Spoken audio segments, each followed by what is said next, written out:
பேங்க்கு, Aadhaar card, office இப்படி முக்கியமான எல்லா இடத்துலையுமே வந்து நீங்கள் கொடுத்து வச்சிருக்க ஒரு மொபைல் நம்பர் வந்து சடனாக ஒர்க் ஆகலைன்னா சரி. இப்போ வந்துட்டு நம்ம வோடாஃபோனை பார்க்கலாம். இவங்க வந்து ஃபர்ஸ்ட் வோடாஃபோனாக தான் இருந்தாங்க. அதுக்கப்புறம் சம் ஃபினான்ஷியல் இஷ்யூனால இவங்க ஐடியாவோட சேர்ந்துட்டு விஐ அப்படின்னு அவங்களோட பேரை மாற்றிக்கிட்டாங்க. இந்த வோடாஃபோன் தான், அதாவது இந்த விஐ தான் வந்து 2026 வந்து ஷட் டவுன் பண்ண போகிறதா சொல்கிறாங்க. இப்போ இந்த விஐ எடுத்துக்கிட்டோம் அப்படின்னா 40 கோடி யூசர்ஸ் இருக்க ஒரு பெரிய ஜெயின் கம்பெனி. இப்போ இந்த கம்பெனி மூடுறதுனால இந்த யூசர்ஸ்க்கு மட்டும்தான் பிரச்சனையா அப்படின்னு பார்த்தா கிடையாது. அதில் வேலை செய்கிற எம்ப்ளாயீஸ் இருக்காங்க. அதில் ஆஃபீஸ் மட்டும் பார்த்துட்டிங்கன்னா 1100 ஆஃபீஸ் இருக்குது. 15,000க்கும் மேற்பட்ட எம்ப்ளாயீஸ் வேலை பார்க்குறாங்க. 5 லட்சம் டவர் இருக்குது. இப்படி ஒரு பெரிய கம்பெனி மூடுறதுக்கு நிறைய ரீசன்ஸ் இருக்குது. அதில் முதல் ரீசன் என்ன அப்படின்னு பார்த்துட்டிங்கன்னா ஜியோ அண்ட் ஏர்டெலோட காம்படிஷன் தான்.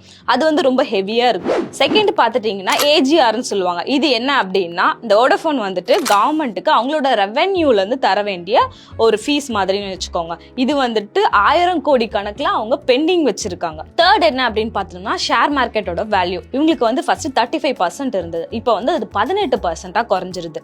ஃபோர்த் என்ன அப்படின்னு பார்த்துட்டோம்னா இந்த ஜியோ ஏர்டெல்லாம் பார்த்தீங்கன்னா 5Gக்கு வந்து அஃபிஷியலாக வந்து அப்கிரேட் ஆகிட்டாங்க. ஆனால் வோடாஃபோன் எடுத்துக்கிட்டோம் அப்படின்னா அவங்க 5G வந்து அஃபிஷியலாக அப்கிரேட் ஆகலை. இப்போ 5Gக்கு ஏன் அவங்க மாறல அப்படின்னு பார்த்துட்டிங்கன்னா அதுக்கு ஸ்பெக்ட்ரம்கான ஃபீஸ் வந்து நம்ம கொடுக்கணும். அது வந்து கோடிக்கணக்கான காசு வேணும். அப்போ தான் 5Gக்கு வந்து அவங்க அப்கிரேட் ஆகணும். அப்புறம் அவங்களோட டவர்ஸ் எல்லாமே வந்து அப்கிரேட் பண்ணணும்.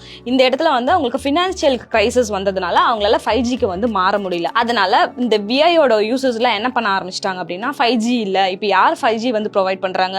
Jio and Airtel. அதனால நிறைய யூசர்ஸ் வந்துட்டு விஐலேருந்து இந்த நெட்வொர்க்குக்கு வந்து மாறிட்டாங்க. எவ்வளோ மாறி இருக்காங்க அப்படின்னா 40 கோடியிலேருந்து 22 கோடியாக அது குறைய ஆரம்பிச்சிருச்சு. ஸோ இந்த மாதிரி காம்படிஷன், ஏஜிஆர், டவர் அப்கிரேடேஷன், அப்புறம் வந்துட்டு 5G, இந்த மாதிரி 4 பிரச்சனை, அதோட சேர்த்து இந்த ஷேர் பிரச்சனையும் சேர்ந்ததுனால இது ஒரு பெரிய பிரச்சனையாக ஒரு மாதிரி இவங்க வந்து மூடுறதுக்கான சான்சஸ் வந்து நிறைய இருக்குது அப்படின்னு சொல்கிறாங்க. ஸோ இப்படி இந்த வோடாஃபோன் அப்படின்ற ஒரு ஜெயின் கம்பெனியை மூடுறதுக்கு முன்னாடி கவர்மெண்ட் சைட்லேருந்து அதாவது ஹெல்ப் பண்ணியிருக்கணும். அப்படி நம்ம இந்தியன் கவர்மெண்ட் வந்து இந்த வோடாஃபோனுக்கு என்ன ஹெல்ப் பண்ணியிருக்காங்க அப்படின்னா 15,000 கோடி கிட்ட அந்த வோடாஃபோன் வந்து கவர்மெண்ட்டுக்கு தரணும். அதுக்கான இன்ட்ரெஸ்ட் இருக்கும் இல்லையா, அந்த இன்ட்ரெஸ்ட்டை வந்து நீங்கள் ஷேராக கன்வெர்ட் பண்ணுங்க அப்படின்னு சொல்லி அந்த ஷேர்ஸை வந்து நம்ம கவர்மெண்ட் வாங்கியிருக்காங்க.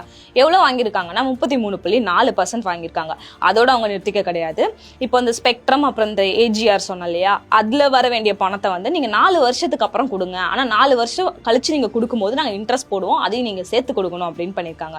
மூணாவதாக என்ன ஹெல்ப் பண்ணியிருக்காங்க அப்படின்னா பேங்க் கிட்ட வந்து இன்டெரக்டாக சொல்லியிருக்காங்க, உங்களுக்கு வோடாஃபோன்லாம் உங்ககிட்ட வந்து ஏதாவது அமௌண்ட் வந்து வாங்கியிருந்தாங்கன்னா அவங்களுக்கு கொஞ்சம் டைம் கொடுங்க அப்படின்ற மாதிரி இன்டெரக்டாக உங்களுக்கு சப்போர்ட் பண்ணியிருக்காங்க. சரி, இந்த பிரச்சனைலேருந்து வோடாஃபோனால மீண்டு வரவே முடியாதா அப்படின்னு கேட்டிங்கன்னா முடியும். அதுக்கும் சில வழிகள் இருக்குது. 2026 தான் வந்து அது மூட போகிறதுக்கான சான்சஸ் இருக்குன்னு சொன்னாங்க. இப்போ 2025 தான் இருக்கு.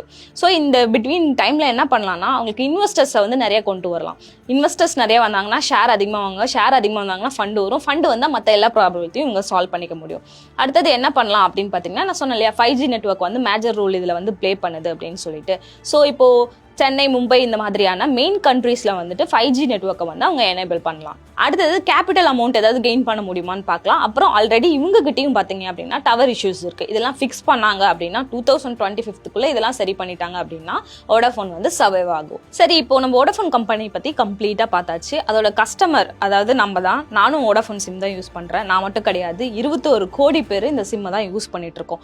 இதனால நமக்கு என்ன பாதிப்பு வரப்போகுது அப்படின்னு கேட்டால், இதை நம்ம செகண்டரியாக யூஸ் பண்ணியிருக்கோம் அப்படின்னா, அதாவது 2 சிம் இருக்குது, அது செகண்ட் சிம்மாக தான் நம்ம யூஸ் பண்ணிட்டு இருக்கோம் அப்படின்னா பிரச்சனை கிடையாது.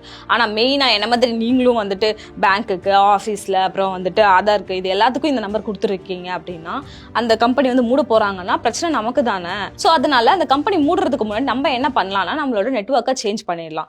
இந்த நியூஸை கேட்டவொன்னே உடனே போய் எல்லாரும் நெட்வொர்க்கை வந்து சேஞ்ச் பண்ண வேணாம். அது 2026 தான் சொல்லியிருக்காங்க. அதுக்கு முன்னாடி என்ன வேணால் நடக்கலாம். ஸோ அதனால் பொறுத்திருந்து நம்ம பார்க்கலாம். இன்கேஸ் அவங்க நிஜமாலுமே மூட போகிறாங்க அப்படின்னா வோடாஃபோனே வந்து அஃபிஷியலாக நமக்கு சொல்லுவாங்க, இந்த மாதிரி நாங்கள் மூட போகிறோம், நீங்கள் வந்து போர்ட் மாற்றிக்கோங்க, இல்லை நாங்களே வந்து இந்த கம்பெனியை விட்டு இந்த கம்பெனிக்கு நாங்கள் மாற்றிடுவோம் அப்படின்ற நியூஸ் வந்து அஃபிஷியலாக வரும். அது வரைக்கும் நம்ம வெயிட் பண்ணலாம்.